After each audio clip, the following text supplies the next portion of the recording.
Hello दोस्तों, स्वागत है आपका हमारे YouTube channel Freedom Agri Classes पे।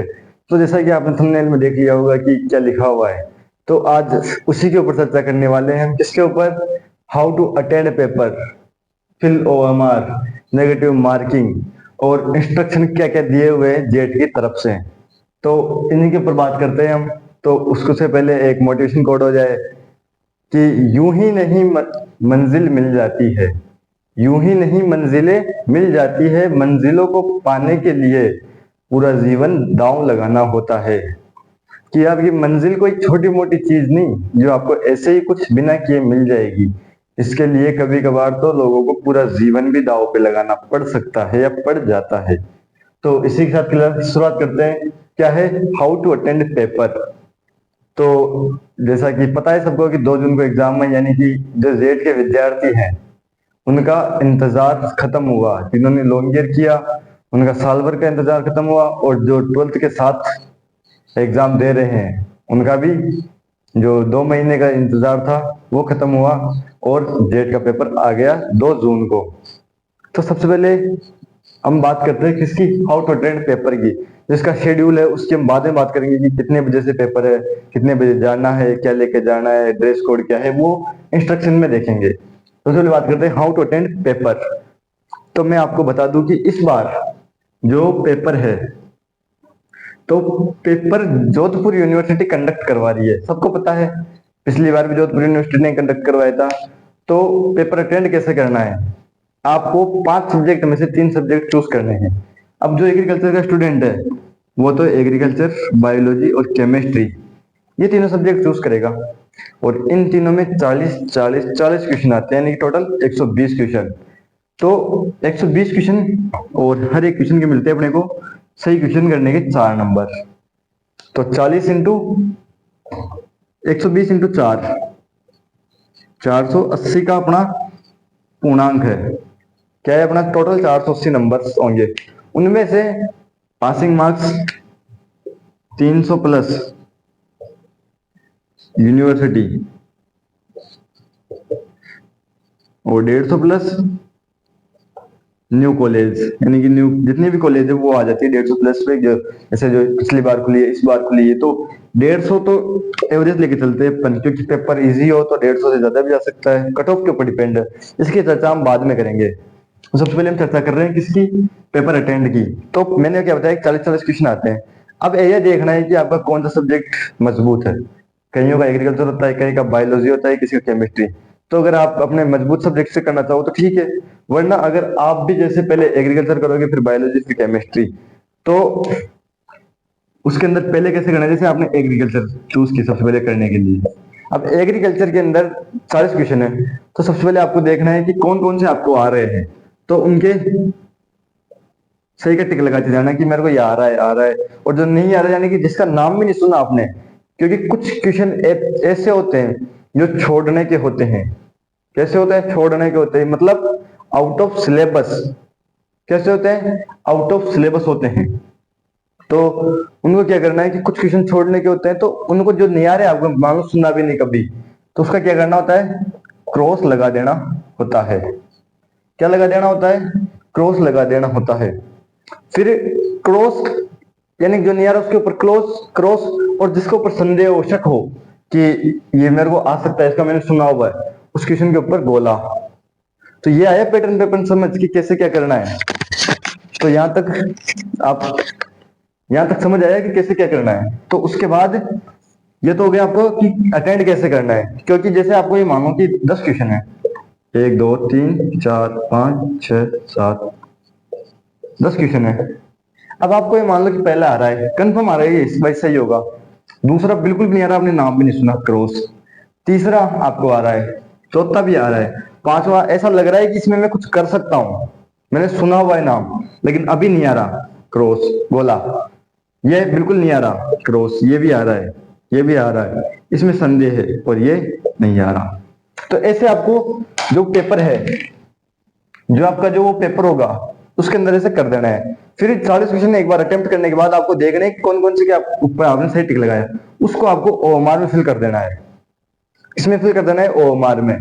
और जो ये क्रॉस लगाया उसको भी आजकल तो ओमार में फिल करना पड़ता है, 5वें ऑप्शन के रूप में। अभी मैं ओमार के अंदर बताऊंगा कि कैसे फिल करना है ओमार फिल में। तो ये तो हो गया आपका attend, how to attend paper. हाँ, और एक बात ये याद रखना कि यहाँ से जाते समय यानी कि बिल्कुल भी नर्वस नहीं होना, कुछ भी टेंशन नहीं लेने की होगा नहीं होगा, मैंने तैयारी भी की है, पैसे भी लगे हैं, तो ये टेंशन मत लेना कि होगा या नहीं होगा।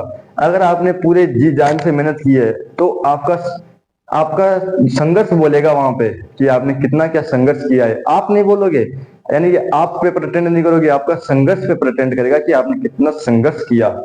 तो उस समय बिल्कुल भी नर्वस नहीं होना, ये मैंने बता दिया कि अटेंड कैसे करना है। ऐसे ही सारे सब्जेक्ट में अटेंड करना है। अब पिछली बार क्या हुआ कि पिछली बार क्या था बताता हूँ मैं कि लोगों को पेपर कठिन क्यों लगा। कि क्या हुआ, जैसे पिछली बार जो एग्रीकल्चर का पेपर था ना, वो बहुत डिफिकल्ट था, और सबसे पहले बच्चों ने क्या खोला, जो एग्रीकल्चर का जो पेपर था वही खोल लिया। अब वो खोल के देखा ना तो इतना हार्ड पेपर कि बहुत ही ज्यादा, क्योंकि सब मोस्टली क्वेश्चन न जाने कैसे कैसे कहाँ से आए हुए थे, सब कोई किसी को कोई अनुमान नहीं, यानी कि हार्ड था। तो वो जैसे उन्होंने वो पेपर देखा, देखते उनका क्या हुआ, माता गया कि अपने को तो कुछ भी नहीं आ रहा, और वो लेने लगे टेंशन। तो उन टेंशन की वजह से क्या हुआ, जो बायोलॉजी का पेपर था वो था इजी, बहुत इजी था एग्रीकल्चर से, जितना होना चाहिए था ना उससे भी ज्यादा इजी था। तो उसमें भी उन्होंने फिर गलतियां शुरू कर दी, क्योंकि उनका पहले दिमाग खराब हो गया एग्रीकल्चर का पेपर देखते हुए। तो स्ट्रेस बिल्कुल भी नहीं लेना। अगर एग्रीकल्चर का पेपर कठिन लगे तो सोचना है कि बायोलॉजी का सरल होगा, बायोलॉजी का कठिन लगे तो इसका मतलब केमिस्ट्री का सरल होगा। तो ऐसे स्ट्रेस नहीं लेना। ये तो हो गई अपने पेपर अटेंड की बात। फिर बात आती है ओएमआर की। अब ओएमआर में इस बार राजस्थान गवर्नमेंट ने क्या सिस्टम किया, 5 यानी जो क्वेश्चन क्वेश्चन होते हैं उनके 5 गोले देने लगे। पहले कहते थे 4 ऑप्शन के 4 गोले, पहले 4 गोले आते थे ऐसे। अब क्या हुआ, उन्होंने 5वां गोला दे दिया कि अगर आपको क्वेश्चन नहीं आ रहा, आप छोड़ रहे हो उस क्वेश्चन को, तो 5वें पे टिक लगाओ। कैसे, जैसे मैंने क्या बोला कि आपको पहला क्वेश्चन आ रहा है, तो पहले के अंदर आपको कौन सा ऑप्शन सही है, आपके पास तीसरा ऑप्शन सही है, तो इस तीसरे पे गोला कर दो। फिर मैंने क्या कहा कि दूसरा क्वेश्चन आपको आ रहा ही नहीं, इसको छोड़ करके आओगे आप, तो इसको ओएमआर में भरना भी है।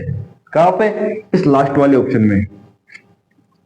अगर आप ऐसा नहीं करते हो तो आपके 10 क्वेश्चन तक एक गलती देखी जाएगी।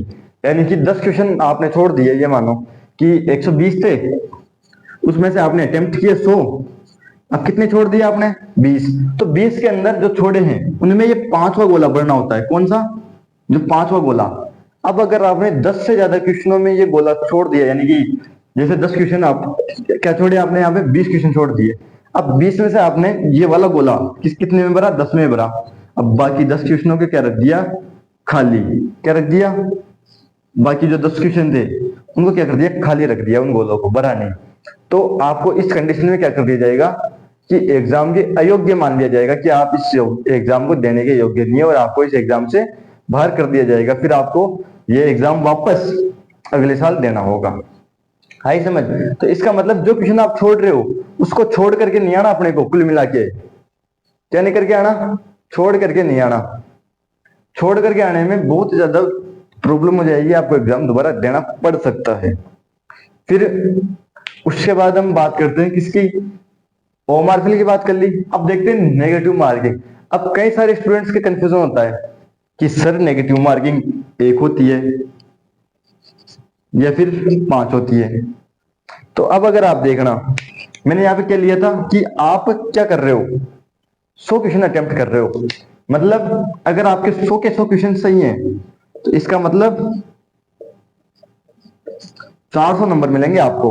लेकिन इन 100 में से कितने गलत है आपके, 10 गलत है। तो 10, फिर आप क्या करोगे, 10 को 5 से मल्टीप्लाई करोगे, कितने, 50। यहां से कितने निकलेंगे, 50। 400 में से निकलेंगे 50। फिर कितने आएगा आंसर, 400, 350। कितना आंसर आएगा, 350। तो ये 10 क्वेश्चन आप बोलोगे सर यहाँ पे 5, लेकिन एक जो जेट के अपने जो साइट है उस पर क्या बता रखा है कि 1 माइनस मार्किंग होती है। अब वो 1 का सिस्टम समझाऊं, आपने कितने अटेम्प्ट किए, 100। आपने आंसर किसे मिलाया, आपको क्या लग रहा है कि आपको यहाँ पे लग रहा नहीं कि 100 के 100 सही है अपने, आपको लग रहा है कि अपने 90 सही है और 10 क्या है, गलत। तो 90 को 4 से मल्टीप्लाई करेंगे कितने आएंगे 360। फिर अब इसको 1 से मल्टीप्लाई करेंगे क्योंकि गलत तो आप अपन ने पहले निकाल लिए, पहले इसमें गलत भी थे 100 के अंदर और सही भी थे। अब इसमें अपन ने सही अलग निकाल लिए और गलत अलग निकाल लिए, तो इसको 1 से मल्टीप्लाई करेंगे, कितने आएंगे 10। माइनस करो, क्या रेशियो सही सेम आया? तो इसका मतलब माइनस मार्किंग कितनी होती है 1। वो अपने निकालने के ऊपर डिपेंड करता है कि अपन उस माइनस मार्किंग को कैसे निकालते हैं। तो ये हुई अपनी माइनस मार्किंग की बात। अब आपको कौन से क्वेश्चन में माइनस मार्किंग का रिस्क उठाना चाहिए या नहीं उठाना चाहिए, आ रहा है या नहीं आ रहा, तो ये चीज इंपॉर्टेंट याद रखना कि जैसे अब मैंने क्या कहा कि इस पे मैंने क्या लगा दिया, गोला लगा दिया, यानी कि अपने को बाद में देखेंगे इसको कि आ रहा है, अपने को नाम सुना हुआ है। अब इसमें 4 ऑप्शन है, A B C O D. अब इसमें से आपको लग रहा है कि ए और बी ये तो आंसर बिल्कुल भी नहीं होंगे, यानी कि बिल्कुल वाला बिल्कुल भी नहीं होंगे। अब आपको क्या लग रहा है कि सी भी हो सकता है और डी भी हो सकता है। तो इस कंडीशन में आपको माइनस मार्किंग का रिस्क उठा लेना चाहिए, क्योंकि 50% चांस होते हैं सही होने के, क्योंकि आपको लग रहा है कि कंफर्म ही नहीं है ये तो, मैं कंफर्म ए और बी तो आएगा ही नहीं, आंसर आएगा तो सी और डी में से। तो आपको रिस्क उठा लेना चाहिए कि अगर आप 2 ऑप्शन बचते हैं फिर आपके पास, तो इनमें रिस्क उठा लेना चाहिए, बल्कि इन चारों में, जब चारों लगे कि चारों में से एक आ सकता है, तब रिस्क नहीं उठाना चाहिए, क्योंकि फिर अपने पास चांस होते हैं 25% और इन दोनों में 50%, तो डबल चांसेस होते हैं अपने पास। तो इसमें रिस्क उठा लेना चाहिए। अब ये नहीं कि सारे क्वेश्चन में रिस्क उठा रहे हो, नहीं, कोई 1 या 2 क्वेश्चन में, तो उससे ज्यादा इतना इफेक्ट पड़ता नहीं। अटेम्प्ट वही क्वेश्चन करने जो आपको आ रहे हैं, आई समझ? तो और ये जो आपको लग रहा है कि बाद में आ सकते हैं, उनको भी देखना है फिर दोबारा से। अब करते हैं इंस्ट्रक्शन की बात। तो इंस्ट्रक्शन में आप सभी को पता है कि जेड का एग्जाम कब है, तो 2 तारीख को जेड का एग्जाम है। और फर्स्ट पारी कितने से, तो फर्स्ट पारी के अंदर तो क्या होगा, जेड का जो बीएससी के लिए लगता है, फिर सेकंड पारी में प्री पीजी का। तो वहां पे इंस्ट्रक्शन में लिखा हुआ है कि आपको सेंटर पे अपने टाइमिंग से, तो फर्स्ट पारी का एग्जाम 11 से कब तक, 2 घंटे 1 बजे तक आपका एग्जाम चलेगा। फिर सेकंड पारी चलेगी प्री पीजी की, तो अपन प्री पीजी की बात नहीं कर रहे, अपन किसकी बात कर रहे हैं, जेड की। तो अभी इसका 11 से 1, तो उसमें इंस्ट्रक्शन में साफ साफ लिखा हुआ है कि 90 मिनट पहले आपको सेंटर पे पहुंचना है और 30 मिनट पहले सेंटर का गेट बंद कर दिया जाएगा। कितने मिनट पहले, 30 मिनट पहले सेंटर का गेट बंद कर दिया जाएगा। तो ये तो हुई अपनी टाइमिंग की बात। अब बात करते हैं कि अपन की जैसे सर क्या लेके जाना है क्या नहीं लेके जाना, पेन, कि अब आप बोलो कि सर होमवर्क बनने के लिए पेन चाहिए, तो पेन आपको जेड के द्वारा वहीं दिया जाएगा। फिर आती है फोटो की बात, फोटो कितनी लेके जानी होती है अपनी, और साथ में क्या लेके जाना होता है, डॉक्यूमेंट्स। तो डॉक्यूमेंट्स में एक तो आपको जो अपना एडमिशन यानी कि जो एडमिट कार्ड मिला है आपका साइट पे से, तो उसको एक तो प्रिंट निकलवा के लेके जाना है। फिर उसके बाद आपको लेके जानी 2 फोटोएं, जो आपने किसमें लगाई थी, जो फॉरम में लगाई थी, वो 2 सेम फोटो लेके जानी है। और 2 सेम फोटो के बाद आपको एक आपका ओरिजिनल डॉक्यूमेंट जिसमें आपकी फोटो हो, आइडेंटिटी डॉक्यूमेंट्स ओरिजिनल, जैसे आधार कार्ड, तो आधार कार्ड की फोटो कॉपी नहीं चलेगी वहां पे, आधार कार्ड चलेगा ओरिजिनल। तो ओरिजिनल आधार कार्ड लेके जाना है आपको। फिर दूसरी बात आती है कि डॉक्यूमेंट्स ले लिए, तो ड्रेस कोड, तो ड्रेस कोड क्या होना चाहिए, तो ड्रेस कोड जैसे कोई कोचिंग की ड्रेस है, तो कोचिंग की ड्रेस बिल्कुल भी नहीं होनी चाहिए। ड्रेस हो, अगर कोई लड़का हो तो हाफ आस्तीन की शर्ट और या फिर टी शर्ट, दोनों चीजें। और जो जैसे लड़की है तो कुर्ता टॉप, तो ये पहन सकती है। फिर बात करते हैं, ड्रेस कोड की बात हो गई। अब बात करते हैं अपन किसकी, डॉक्यूमेंट्स की भी बात कर ली। तो ये कुछ अपने मेजर इंस्ट्रक्शंस थे, टाइमिंग की भी बात कर ली, सेंटर पे जाने की बात कर ली। और जैसे हाथों में ना, तो किसी की अंगूठी, चेन, गले में, ये हाथ में घड़ी, कोई भी, यानी कि कोई भी घड़ी के अंदर, जैसे आजकल बहुत सारी घड़ियां लगी, डिजिटल घड़ी, कोई सी भी घड़ी नहीं लेके जानी। आपका जो सेंटर है वहां पे दीवार पे घड़ी मिलेगी आपको टाइम देखने के लिए, और कोई कड़ा, तो ऐसी कुछ भी चीजें पहन करके आपको नहीं जाना, वो सेंटर के बाहर ही खुलवाली जाएगी। और अगर आपको पेपर में, जैसे आपको पेपर मिल गया, अब उसमें कोई पेपर ब्लैंक आ गया, जैसे इस साइड से खाली है, क्वेश्चन नहीं प्रिंट, तो 10 मिनट के अंदर जो आपका जो इनविजिबल है, तो 10 मिनट में आपको पेपर चेक करके उसको देना पड़ेगा। 10 मिनट के बाद आपका पेपर एक्सेप्ट नहीं किया जाएगा। अगर आपको कोई क्वेश्चन में कोई क्यूरी हो, अब अगर जैसे क्वेश्चन में अगर आपकी कोई क्यूरी हो तो आप ना तो वहां पे बैठे हुए स्टूडेंट से बातचीत कर सकते हो उस मामले में कि क्वेश्चन सही है या गलत है, ना ही आपका जो वो इनविजिलेटर है उससे भी आप कुछ भी नहीं पूछ सकते क्वेश्चन के बारे में। अगर ऐसे करते हुए आप पाए गए, इसका मतलब इसको चीटिंग मानी जाएगी और चीटिंग मानते हुए आपको जो फ्लाइंग आती है चेक करने के लिए उनको सौंप दिया जाएगा और आपको हमेशा हमेशा के लिए एग्जाम से बाहर कर दिया जाएगा। तो ये तो हुई अपने किसकी बात, इंस्ट्रक्शन के अंदर कि क्या करना है वहां पे जाकर के क्या नहीं करना। ना तो आप घड़ी लेके जा सकते हैं ना कड़ा, तो घड़ी वहां पे टाइम देखने के लिए पहले से लगी हुई होगी, कैसे अटेंड करना है, तो इसमें हो गई सब चीजों की बात। तो अब देखते हैं वापस से वही मोटिवेशन कोड कि यूं ही नहीं मंजिलें मिल जाती है, मंजिलों को पाने के लिए पूरा जीवन दांव लगाना होता है। तो जैसे एग्जाम्पल जैसे ये मान लो, और जीवन में आने वाली कई खुशियों को पाने के लिए कई खुशियों को खोना भी पड़ता है। जैसे जेट पास करने के बाद आपके चेहरे पे एक अलग ही खुशी आएगी कि हमने जेट पास कर लिया और बीएससी में एडमिशन ले लिया। तो उसको जो वो वाली खुशी होगी आपकी, कि जो वो वाली खुशी होगी आपकी उसको पाने के लिए आपकी जो कई सारी खुशियां होगी तो उनको क्या करना पड़ेगा, दांव लगाना पड़ेगा।